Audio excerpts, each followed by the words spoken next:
नमस्कार, मैं हूं बालकृष्ण थरेजा। आप देख रहे हैं डेली लाइव। आइए शुरुआत करते हैं आज के मुख्य समाचारों की। जिला मुख्यालय पर शाम 6 बजे के बाद लगा कर्फ्यू।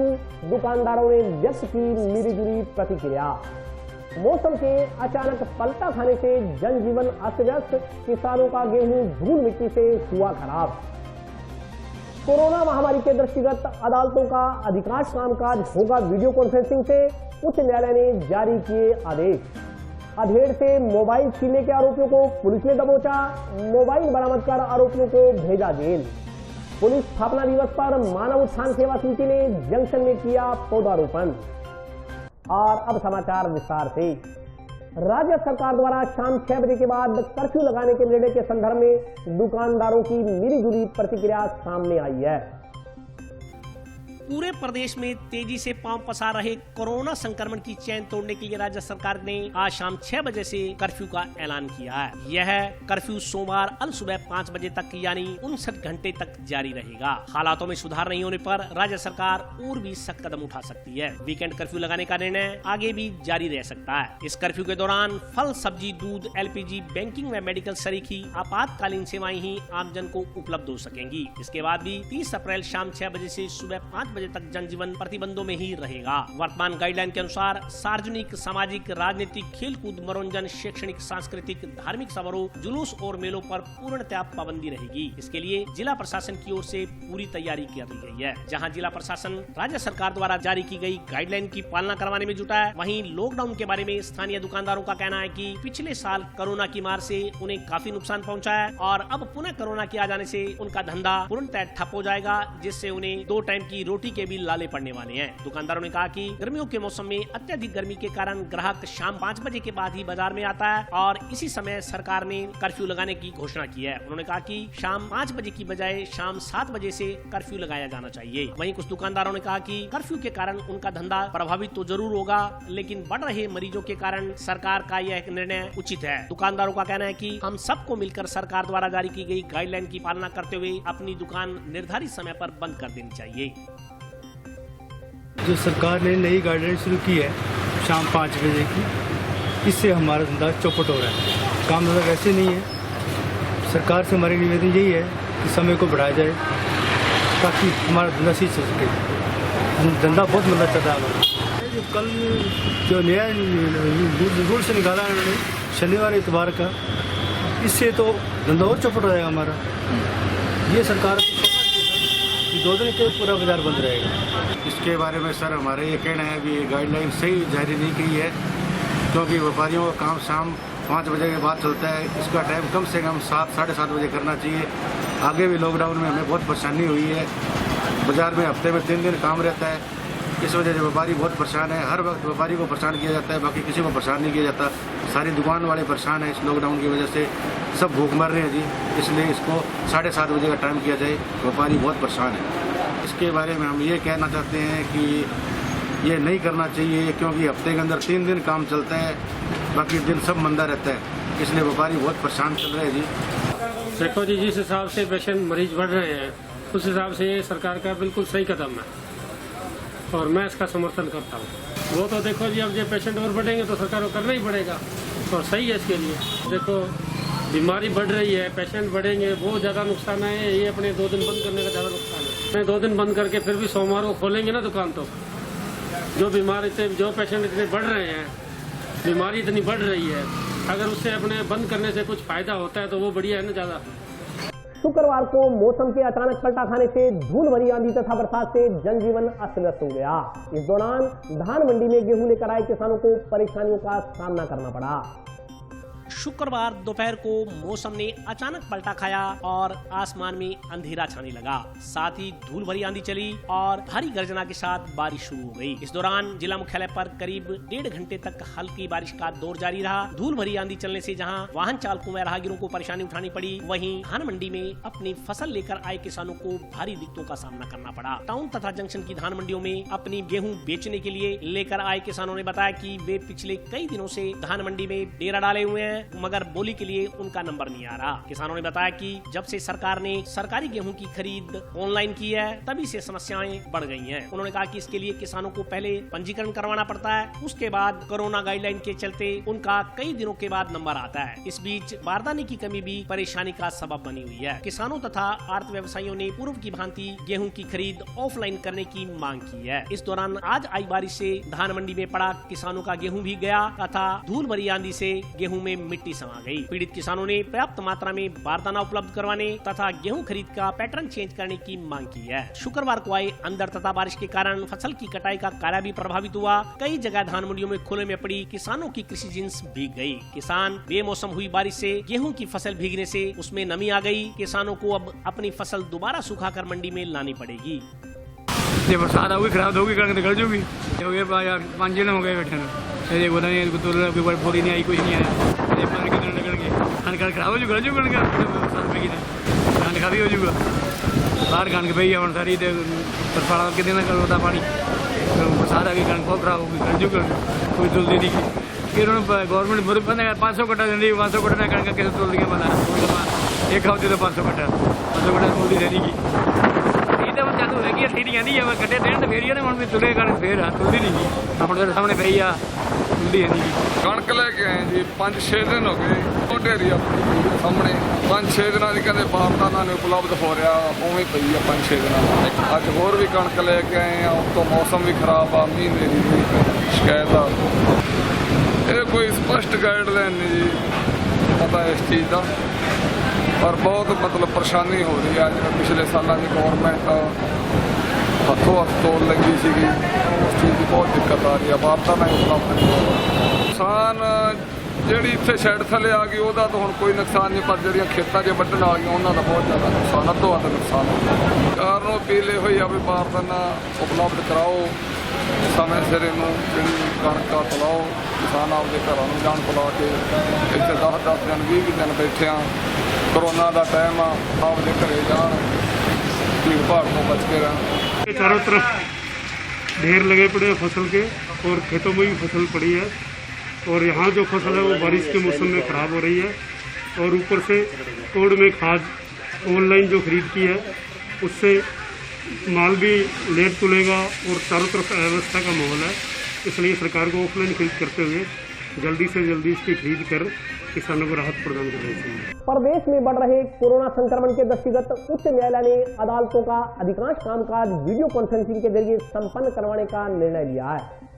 प्रदेश में बढ़ते कोरोना के संक्रमण के दृष्टिगत जहां राज्य सरकार ने गाइडलाइन जारी की है, वहीं राजस्थान उच्च न्यायालय ने भी अदालतों को खोलने, बंद करने तथा अदालतों में कामकाज के लिए गाइडलाइन जारी की है। इस संदर्भ में जानकारी देते हुए बार संघ के अध्यक्ष मनजिंदर सिंह लैगा ने बताया कि उच्च न्यायालय की ओर से न्यायालयों में कार्य करने के लिए नए दिशा निर्देश प्राप्त हुए हैं। इसके तहत अधिकांश काम वीडियो कॉन्फ्रेंसिंग के जरिए संपन्न करवाए जाएंगे। उन्होंने बताया कि 10 साल पुराने प्रकरणों में गवाही आदि की प्रक्रिया संपन्न करवाई जाएगी। जमानत तथा आवश्यक सिविल कार्यों में स्थगन आदेश आदि में वीडियो कॉन्फ्रेंसिंग की सहायता से काम संपादित करवाए जाएंगे। उन्होंने कहा कि किसी भी प्रकरण में दोनों पक्षों के सहमत होने पर ही वीडियो कॉन्फ्रेंसिंग का सहारा लिया जाएगा। यदि दोनों में से एक पक्ष सहमत नहीं है तो अदालत में उपस्थित होकर कार्य को संपन्न करवाया जाएगा। उन्होंने कहा कि फिलहाल उच्च न्यायालय की ओर से 30 अप्रैल तक के लिए गाइडलाइन जारी की गई है।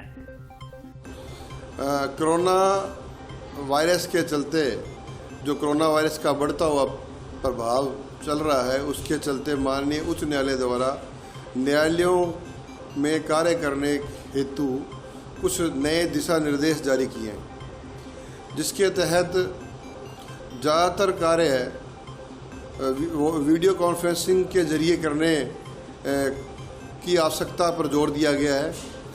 जरूरी कार्य है जो जिनमें 10 साल से पेंडिंग जो केसेज हैं उनमें एविडेंस और उनमें जो है कार्य किया जाएगा। बेल और आवश्यक सिविल कार्य हैं जैसे स्थगन आदेश इत्यादि हैं, वो वीडियो कॉन्फ्रेंसिंग के जरिए किया जा सकता है। अगर अधिवक्ता चाहता है कि वीडियो कॉन्फ्रेंसिंग के जरिए सही तरीके से नहीं किया जा रहा तो वो पेश भी हो सकता है। मास्क इत्यादि सैनिटाइज का प्रयोग करके न्यायालय के सामने पेश किया जा सकता है। न्यायालयों में अत्यधिक भीड़ ना हो और कोरोना वायरस का प्रभाव न हो, इसलिए ये महत्वपूर्ण कदम उठाए गए हैं। जहां पर दोनों पक्ष सहमत हैं सुनवाई के लिए, वो दोनों पक्ष जाकर सुनवाई करवा सकते हैं। लेकिन जहां एक पक्ष सहमत नहीं है तो उस प्रकरण में सुनवाई नहीं होगी। अभी तक ये जो दिशा निर्देश हैं वो 31/4 तक के लिए प्रभावी हैं। नेक्स्ट उसके बाद जो भी दिशा निर्देश आएंगे उसके अनुसार कार्यप्रणाली चलेगी। घर के बाहर टहल रहे अधेड़ से मोबाइल फोन छीनने के आरोपियों को पुलिस ने गिरफ्तार कर उनकी निशानदेही पर मोबाइल फोन बरामद कर उन्हें जेल भेज दिया। घर के बाहर टहल रहे अधेड़ का मोबाइल फोन छीन कर ले जाने के मामले में गिरफ्तार आरोपियों की निशानदेही पर टाउन पुलिस ने छीना गया मोबाइल फोन बरामद कर लिया है। 2 दिन की रिमांड अवधि समाप्त होने पर पुलिस ने शुक्रवार को दोनों आरोपियों सैफ अली खान पुत्र अयूब खान एवं अरबाज पुत्र काले खान निवासी गांव लखवाली को मजिस्ट्रेट के आदेश पर न्यायिक परीक्षा में जेल भिजवा दिया। इस मामले में पुलिस फरार चल रहे इनके तीसरे साथी की तलाश में जुटी है। उल्लेखनीय कि 5 फरवरी को रणवीर सहू पुत्र भानीराम सहू निवासी गली नंबर 1 सूर्यनगर ने रिपोर्ट दर्ज कराते हुए बताया था कि 3 फरवरी को रात करीब 9:15 बजे वह अपने घर की गली में मोबाइल फोन पर बात करते हुए टहल रहा था। तभी पीछे से बाइक पर 3 व्यक्ति आए। सबसे पीछे बैठे युवक ने झपट्टा मारकर मोबाइल फोन छीन लिया तथा फरार हो गए। मोबाइल फोन को गूगल फाइंड डिवाइस ऐप से सर्च किया गया तो उसमें 4 फरवरी की सुबह फोन की लोकेशन 14 NDR CAD के आसपास दिखाई दी। पता करने पर जानकारी मिली कि उक्त लोकेशन सैफ अली खान की ढाणी की है। पूछताछ में मालूम हुआ कि सैफ अली खान आपराधिक प्रवृत्ति का व्यक्ति है, इस वजह से उसने उससे संपर्क नहीं किया। पुलिस ने रिपोर्ट के आधार पर IPC की धारा 382-34 के तहत मामला दर्ज कर जांच आरंभ की थी।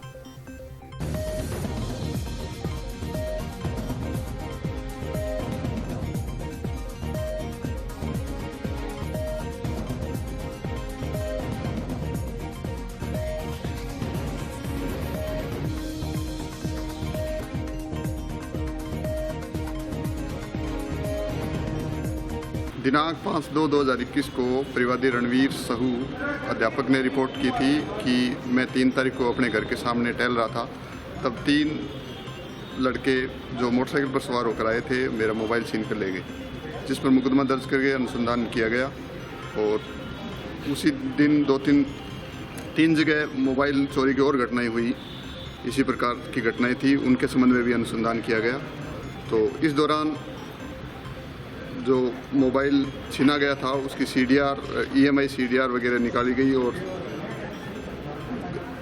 क्षेत्र में बीट कांस्टेबल को सक्रिय किया गया। तो पाया गया जिसके आधार पर 2 मुलजिमों को गिरफ्तार किया गया है। एक मुलजिम सैफ अली खान और दूसरा अरबाज खान, और तीसरे मुलजिम के संबंध में अनुसंधान जारी है। और प्रकरण में चोरी गया मोबाइल और सिम और जो सिम मोबाइल में डाली गई थी वो बरामद कर ली गई है और प्रकरण में अनुसंधान जारी है।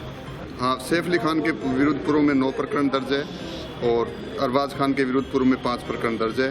दोनों ही अव्वल दर्जे के बदमाश हैं, दोनों ही लखवाली के निवासी हैं। जंक्शन स्थित वार्ड संख्या 10 में शुक्रवार को संविधान निर्माता बाबा साहब भीमराव अम्बेडकर की प्रतिमा का अनावरण किया गया।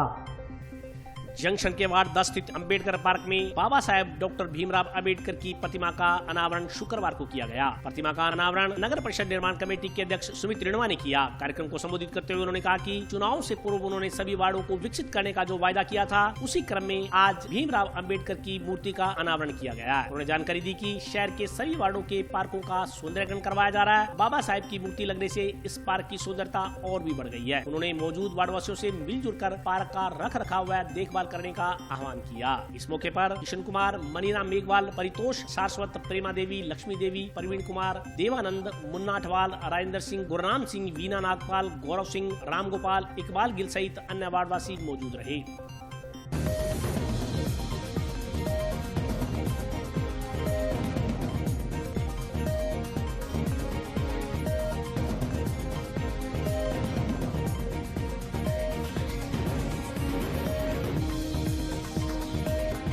प्रतिमा का अनावरण किया गया है। इस अवसर पर मैं सर्वप्रथम हमारी जो पार्षद महोदय हैं और जो इस पार्क में देखरेख करते हैं, गोविंद जी जैन, जितने भी नागरिक हैं मैं उनको बधाई देता हूँ। और परिषद द्वारा इस पार्क का डेवलपमेंट करवाया गया है और खन्ना जी ने खुद अपनी देख रेख में इस पार्क में बड़ा ही भव्य रूप दिया है। और इस मूर्ति के लगने से इस पार्क का जो स्वरूप है वो निखर कर सामने आया है। और आज इस मूर्ति के लगने से वार्ड नंबर 10 में ज़्यादातर दलित समाज के जो लोग हैं, हमारे भाई रहते हैं, बड़ा ही हर्ष का विषय है। और इस मूर्ति के लगने से लोगों को एक सीख भी बाबा साहब अम्बेडकर से मिलेगी, जो उन्होंने सभी वर्गों को एक समान एक मंच पे खड़ा किया। मैं चाहता हूं कि लोग उसी पे चलते रहें और उनके पत्तियों पर चलते हुए इस देश का अखंडता को बनाए रखें। धन्यवाद। आज इस प्रोग्राम के अंदर जिसने मूर्ति भेंट की है उसको हमारी परिषद तरफ से बड़े लेवल पर सम्मानित किया गया है। और मैं आज सभी का धन्यवाद देना चाहता हूँ, खास तौर पर उन अधिकारियों जो हमारे बीच में आए थे, पवन जी गोयल साहब, दिनेश जी चौधरी साहब, सुमित रेणवा जी। और इसी प्रोग्राम के अंदर इतना बढ़िया प्रोग्राम चला है, मूर्ति इतनी सुंदर आई है उसके लिए। और अभी वक्त ब्रेक का, हाजिर होता हूँ छोटे से ब्रेक के।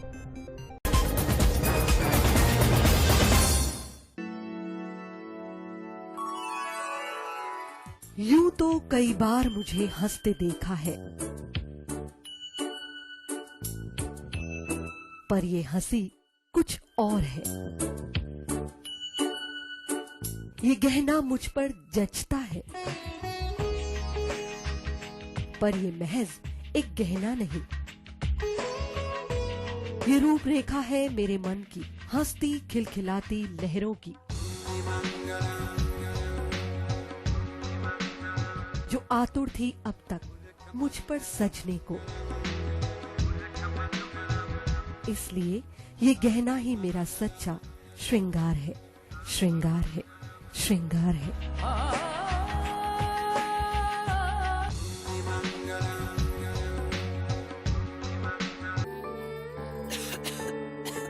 दीदी ये देखो,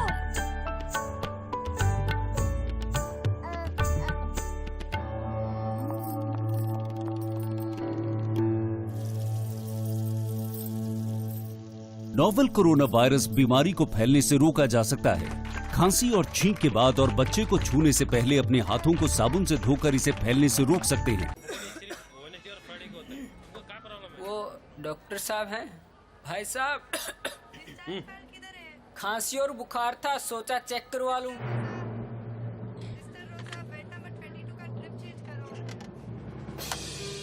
नोवेल कोरोना वायरस बीमारी को फैलने से रोका जा सकता है। बुखार के साथ खांसी और छींक होने पर तुरंत नजदीकी हेल्थ क्लिनिक या केंद्र जाएं। ब्रेक के बाद स्वागत है। आइए नजर डालते हैं अगले समाचारों पर।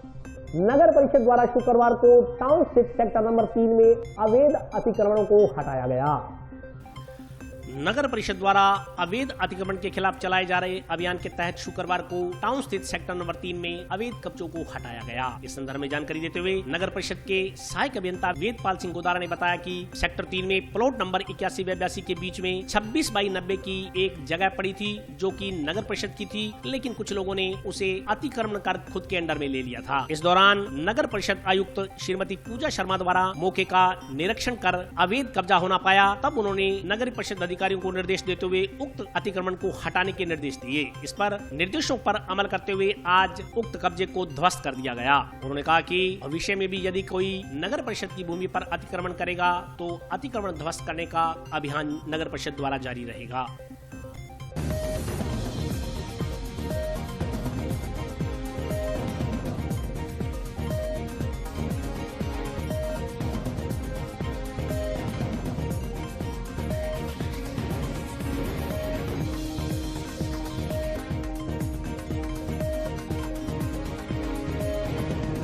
नगर परिषद मानगढ़ की तरफ से आज सेक्टर नंबर 3 के अंदर 81 व 82 प्लॉटों के मध्य के अंदर 26 बाई 90 की जगह आस पड़ोस के लोगों ने अतिक्रमण कर अपने प्लॉटों के अंदर मिला रखी।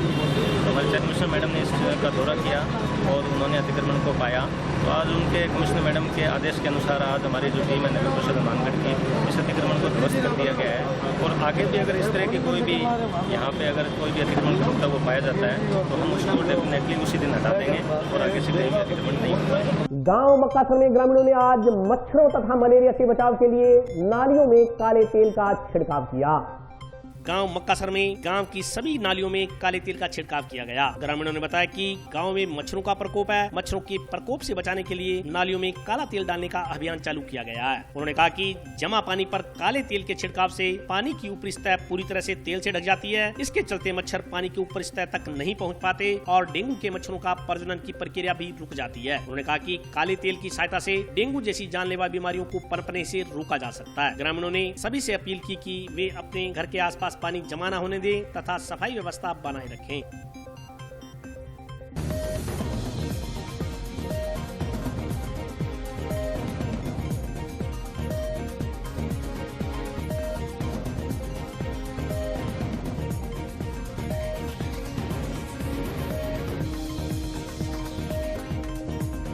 गांव के सारे ग्रामीणों ने और बच्चों ने, नौजवान साथियों ने, सबने मिलकर ये संकल्प लिया था कि गांव की जो भी नालियां हैं जिसमें गंदा पानी चलता है सारे गांव का, कि वो पानी कहीं पे ठहरा हुआ हो चाहे वो नालियों में पानी चलता हुआ हो, सारे गांव की नालियों में हमने आज केरोसिन और जो काला तेल होता है वो हमने सारी नालियों में डाला है, जिससे गांव में मच्छर और ये गंदगी पैदा नहीं हो, क्योंकि अभी मलेरिया बुखार और डेंगू बुखार का प्रकोप आने वाला है। सीजन चल रहा है बुखार का, मलेरिया का, डेंगू का, तो वो गांव में बीमारियां नहीं फैले, इसलिए हमने आज गांव की नालियों के अंदर केरोसिन डाला है, जिससे गांव में बच्चे और बड़े हैं जो बीमारियों से बचे रहें। पुलिस स्थापना दिवस के मौके पर मानव उत्थान सेवा समिति द्वारा शुक्रवार को जंक्शन में पौधारोपण किया गया। पुलिस स्थापना दिवस के अवसर पर मानव उत्थान सेवा समिति सदस्यों ने एनपीएस स्कूल के नजदीक पौधारोपण किया। इस दौरान 11 नीम के पौधे ट्री गार्डों सहित लगाए गए। समिति सदस्यों ने बताया कि समिति अपने सदस्यों की वैवाहिक वर्षगांठ, जन्म दिवस सहित स्वतंत्रता सेनानियों व जन नायकों के जन्म दिवस आदि मौकों पर पौधारोपण करती है। उन्होंने कहा कि यदि क्षेत्र का प्रत्येक नागरिक रोजाना 1 लीटर पानी पौधों को देना शुरू कर दे तो शीघ्र ही पर्यावरण को संतुलित किया जा सकता है। उन्होंने कहा कि पर्यावरण संरक्षण व धरती को हरा भरा करने के लिए समिति की ओर से लगातार जन सहयोग से पौधारोपण किया जा रहा है। यह अभियान भविष्य में भी जारी रहेगा। इस दौरान लोकराज शर्मा, प्रेम बंसल, संजय रावत, बोबी खुराना सहित अन्य सदस्य मौजूद रहे। आज का पौधारोपण राजस्थान पुलिस स्थापना दिवस एवं हमारे प्रिय साथी संजय रावत जी के जन्मदिन के उपलक्ष्य में नीम का पौधारोपण किया गया, जो कि नहरी विभाग कार्यालय से नहरी विभाग रेस्ट हाउस की तरफ जाने वाली सड़क पर एनपीएस स्कूल के बराबर में किया गया। लोगों से भी अनुरोध है कि अपने बच्चों के जन्मदिन पर अधिक से अधिक पेड़ लगाएं, ताकि ऑक्सीजन की मात्रा को बढ़ाया जा सके और लोग स्वस्थ रहें, सभी जानवरों को छाया मिले। हमने हमारे साथी श्री संजय सिंह रावत व राजस्थान पुलिस के स्थापना दिवस के उपलक्ष्य में 11 पौधे में ट्री गार्ड लगाए। आज हमने नीम किस्म के पौधे लगाए हैं। भविष्य में भी जो भी विशेष कोई आयोजन होगा तो उसी उपलक्ष्य में पौधारोपण हम समिति के सदस्य जन सहयोग से करते रहते हैं। हमारा उद्देश्य है धरती को हरा भरा करना, पर्यावरण को संतुलन के लिए जितने ज़्यादा से ज़्यादा पौधे लगाए जा सकें उतने पौधे लगाने का प्रयत्न कर रहे हैं। हम आम लोगों से ये फील करना चाहते हैं कि आप ज़्यादा से ज़्यादा पौधे लगाओ, या सुबह या शाम घूमते हो जहाँ पौधे हैं उनमें आप अगर 1 लीटर पानी भी डालते हो तो भी पौधे हरे भरे हो जाएंगे। और आज के लिए बस इतना ही। कल फिर हाजिर होता हूँ नए समाचारों के साथ, तब तक के लिए नमस्कार।